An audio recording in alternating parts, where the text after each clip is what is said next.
hoje o Barcelona empatou 1-1 contra o Frankfurt pela Europa League, o jogo fora de casa. E eu queria, antes de começar a falar, né, do jogo, lembrar que tem live aqui no canal, tá? Uma live com participantes pra gente comentar várias coisas, inclusive sobre contratações, sobre as perspectiva, né, do time nos próximos jogos, enfim, uma análise bem bacana para quem gosta de live. E para quem não tem muita paciência, porque geralmente live é grande mesmo, faço aqui o meu vídeo resumo, começando com a escalação, né? O Xavi, ele tá fazendo essa rotação, o que eu acho que é interessante, que é justificável. A gente tem o Dembélé, né, que sim, se tivesse entrado no primeiro tempo, talvez o resultado pudesse ter sido outro, mas o Dembélé tem um histórico de lesão muito grave e que precisa mesmo ser cuidado, então talvez esse desgaste, né, de jogar toda a partida pode prejudicá-lo em algum momento. Então o Xavi deixou ele no banco, ele entrou no segundo tempo e ele realmente muda a partida, tá? O Adama foi titular junto com o Aubameyang e o Ferran. Eu acho que a partida do Adama foi muito abaixo, faltou óleo. Não sei se não tinha óleo no vestiário lá na Alemanha, mas enfim, o nosso besuntado estava bem abaixo do esperado. E o Aubameyang mais ainda, né? Eu acho que o Aubameyang hoje foi quase, não sei, uma presença ali VIP para assistir o jogo, muito pouco acionado, e quando acionado não fez o que eu esperava que pudesse fazer, parecia um pouco com preguiça, mas acho que também existe uma normalidade nessa oscilação, né? É normal oscilar, mas hoje eu esperava um pouco mais dele e não teve. Já o Ferran, já estava reclamando dele do primeiro tempo, mas no segundo tempo ele fez o gol do empate. E o gol do empate foi muito bonito pela coletividade do time, tá? Pela troca de passes e pelo resultado do gol. Não foi, assim, um golaço do Ferran, mas foi gol dele. Eu acho que a gente precisa falar. Quando ele erra muito, mas aí hoje ele acertou, ele fez o gol, então merece também palmas, e o gol foi muito bonito em termos coletivos. No meio de campo, eu acho que foi onde morou grande parte do problema no primeiro tempo, porque o nosso meio de campo foi anulado pelo adversário.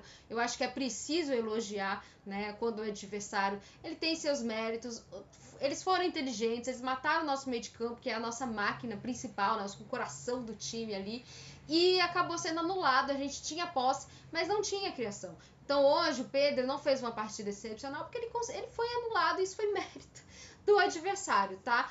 Acho que o Gavi tentou segurar as pontas ali, mas também não deu. Foi substituído pelo De Jong, e a entrada do De Jong junto com o Dembélé é que faz a diferença. Então o Barcelona sofre muito em termos de criação no primeiro tempo. No segundo tempo, ele até sofre um pouco também, mas eu acho que com certeza foi muito melhor, conseguiu sair um pouco mais ali da marcação, que era muito forte, do time adversário.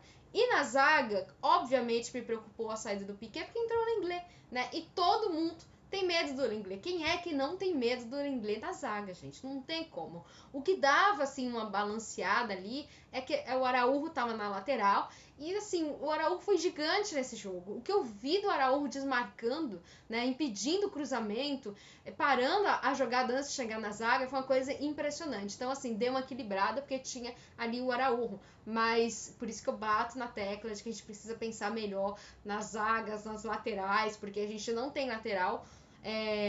Na Europa League o Daniel Alves não foi inscrito, Deste machucado, tem que improvisar o Araújo. Se Deus nos livre, batendo aqui na madeira, acontece algo com o Alba, vai jogar com o Baldé, e assim, não tem um substituto, então vou bater na tecla. A gente não pode continuar por mais temporadas assim, precisa ter reservas, né, por uma necessidade. Então hoje o time do Barcelona ficou desajustado, porque também não tinha ali reservas, tá? Mas, se a gente pensar que foi um jogo fora de casa, com um time desafiador, porque não era um time assim tão fácil, a zaga até que conseguiu aguentar a pressão, né? Levou um gol, mas eu acho que aguentou a pressão mais do que aguentaria, por exemplo, em outras temporadas. E é por isso que eu vejo o copo mais cheio do que vazio, tá? Seria bom a gente ter uma vitória? Claro que seria. Seria muito mais tranquilo no Camp Nou se a gente tivesse ganhado a partida de hoje, mas o empate é do menos pior, ainda mais com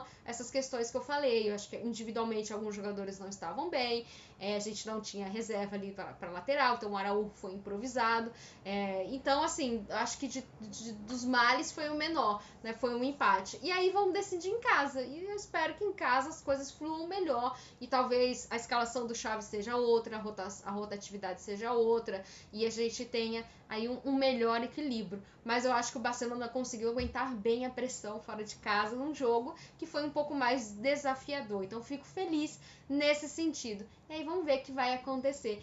Olha, Barcelona segue sem perder, hein, gente? Olha, eu tô amando esse time do Xavi, dá gosto de ver, mesmo quando empata. Teve problemas, mas conseguiu ali segurar da melhor maneira possível. E é isso, gente. Eu volto em breve. Até mais.